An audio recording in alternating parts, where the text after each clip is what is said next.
But listen, Miss Pugh, don't speak over me. Miss Pugh, just because you say respectfully does not mean that you get to interrupt me. That's disrespectful, right?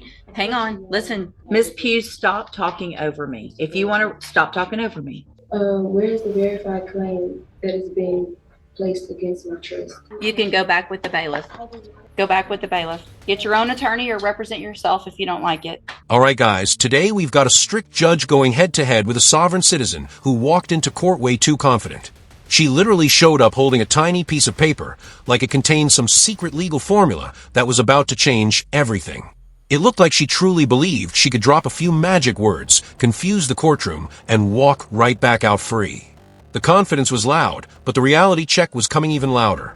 This one was already shaping up to be a complete disaster from the very first second. Good morning. Are you Janetta Pugh? I am the beneficiary of that estate. You're the what? I am the beneficiary of that estate. You're the beneficiary of what estate? Answer my questions, please, ma'am. I'm just trying to understand. Beneficiary of that estate. Okay. For the record, I recognize Ms. Pugh. She's been here before. I do as well, for the record. And I looked into Mr. Christopher Wiley. I can't find that person as a practicing lawyer in the state bar page, and I have not been contacted by anybody on Ms. Pugh's behalf.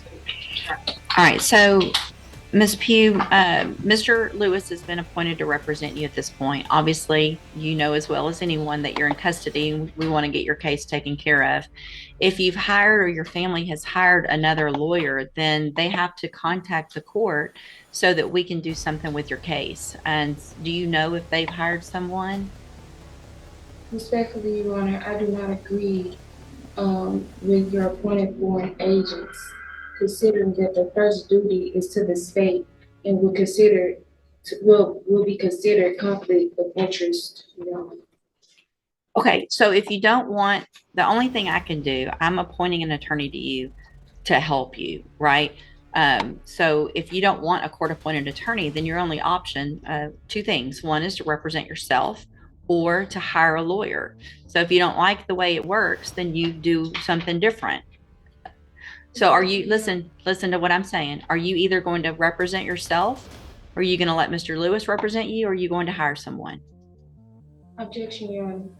Respectfully, is this a court of record? It is a court of record. So your objection's overruled. Okay.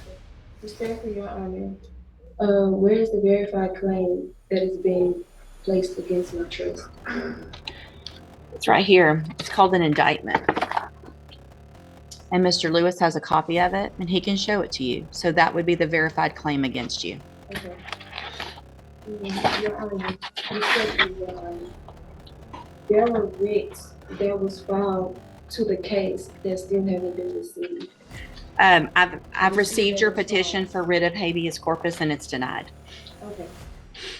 Respectfully, Your Honor, I demand to be released due to lack of evidence of stated claim and not being given the proper opportunity to obtain proper counsel to effective defense. It's overruled.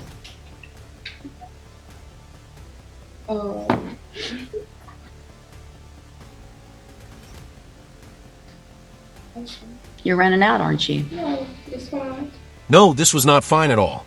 While she kept pushing these recycled arguments, the judge just sat there calmly, letting her talk herself deeper into trouble. That's what always stands out in these cases. People really think they've discovered some hidden cheat code the entire legal system somehow missed. But that's not how any of this works. Courts have rejected these claims over and over again for years. Saying "I don't consent" doesn't erase charges, cancel proceedings, or remove jurisdiction. It only makes the situation more embarrassing. What made this harder to watch was that she didn't seem hostile or disrespectful. She actually seemed polite. But she was clearly lost, clinging to ideas that were never going to save her. At some point, you stop being shocked and just start wondering how someone gets pulled this far into nonsense. So here's the thing, Miss Pugh. I appreciate your position, but listen, Miss Pugh, don't speak over me.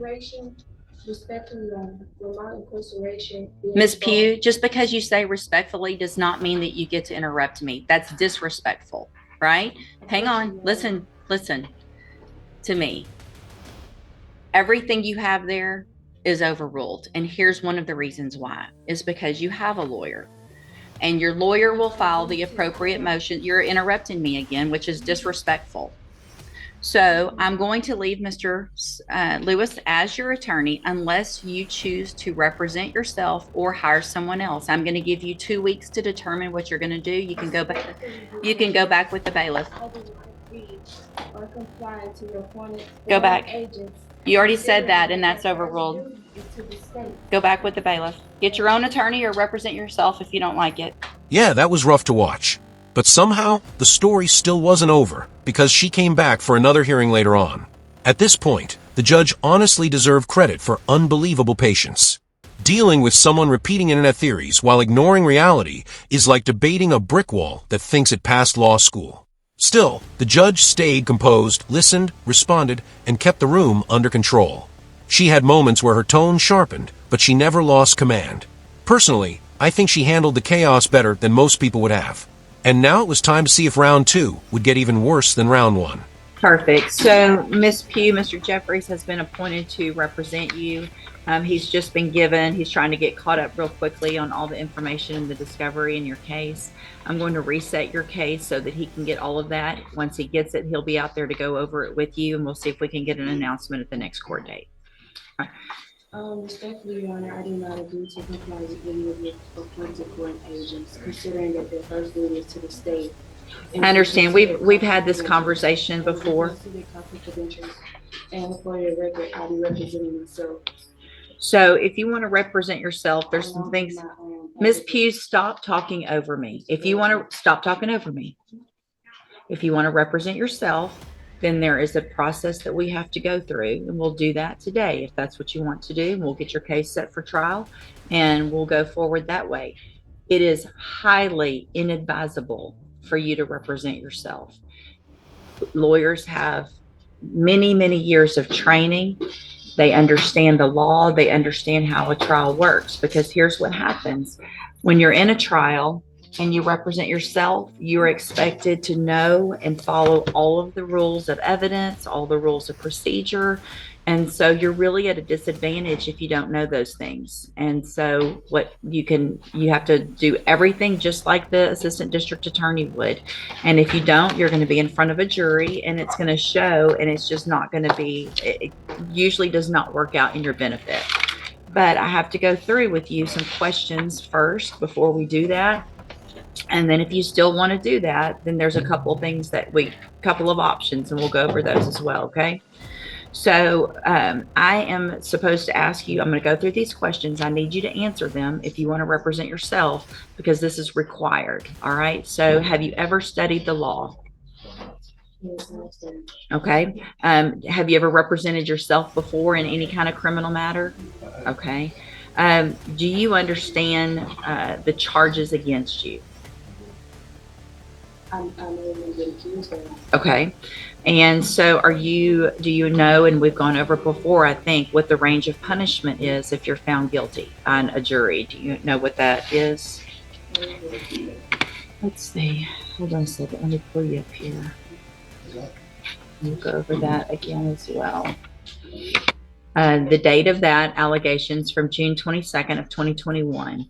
And what that means is if you're found guilty, that the range of punishment that the jury could give you is between 2 years as a minimum punishment up to 10 years in prison, anywhere in between. Do you understand? And you answer out loud just for the record. Do I understand? No, I don't understand. What do you not understand about that? I'm not even going to lie. I knew exactly what she was about to say before she said it. After enough of these cases, the script becomes predictable. Same lines, same theories, same ending. But beyond being repetitive, it also wastes serious public time and resources. Courts and law enforcement already have limited manpower dealing with real emergencies and real cases. Then someone walks in trying to derail everything with fantasy arguments. And this time, she didn't even bring the little paper from the first hearing. Maybe by now she had memorized the script. But here's the real issue. If she actually chose to represent herself against major charges, she could be risking years of her life. This wasn't entertainment anymore. It was consequences. I don't understand, Your Honor. So here's the thing. If you want to represent yourself, by law, you have to be able to understand these things. Otherwise, I've got to appoint an attorney for you. So you can't just say, I want to represent myself because I don't like the attorney or I don't like the process. This is the process that you're in.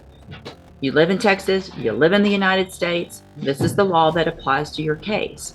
So what do you not understand about the range of punishment if you're found guilty? And I'd be glad to explain it. I don't understand because I haven't did anything wrong. That's what a jury's for, right? And so if you say you're not guilty, then you go in front of a jury and they determine after they listen to the evidence if you're guilty or not. That doesn't have anything to do with if they find you guilty, you understanding that they could send you to prison for between 2 years and up to 10 years. Do you understand that part?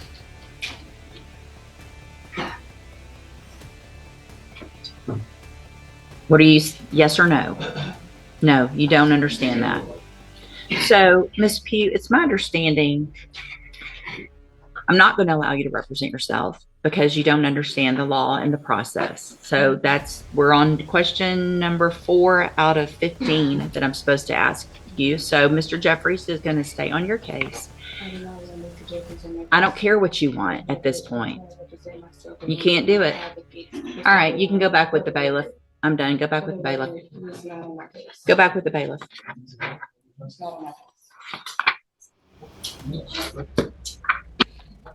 Welcome to the criminal appointment list. This was not meant to be any kind of punishment, I promise. So Mr. Jeffries, just get ready like you would. Probably it's going to go straight onto a jury, and we'll just get it figured out that way. All right. Honestly, I think this judge handled the entire situation nearly perfectly. She gave chance after chance, stayed patient far longer than most people would, and still made sure the courtroom never slipped into chaos. That kind of balance is hard to maintain. You could tell she wanted to hear something real, some genuine explanation, some actual defense, but instead it was more confusion, delay, and dead-end arguments. Once that became clear, the ending was inevitable. And let's be honest, watching these moments is equal parts frustrating and fascinating. You can literally see someone searching for an answer that doesn't exist while the walls close in around them. Every response gets weaker, every excuse lands flatter, and reality eventually takes over. Let me know what you thought about how the judge handled this one, because she definitely earned respect here.